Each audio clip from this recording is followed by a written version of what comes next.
সকালটা শুরু হলো চা দিয়ে। এই দেখছো আমার ঘরের অবস্থা। এখন ঘর গোছাতে গোছাতেই বেজে গেল 6টা।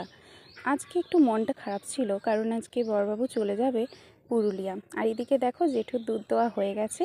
আর ওই যে দূরে মতি আর মিনু, মিনু কি সুন্দর আদর করছে মাকে। আর এইদিকে দেখো আমাদের দুটো লাউ ধরেছে। এবছর আমাদের সব কিছুই ঘরে লাগানো হয়ে গেছে, আর সবজি কিনতে বাজারে যেতে হবে না। বাগানে এলে যেন সমস্ত দুঃখ মিলেমিশে একাকার হয়ে যায়। আর এদিকে দেখো উনি তো রেডি হয়ে গেছেন, এবারে যাচ্ছে।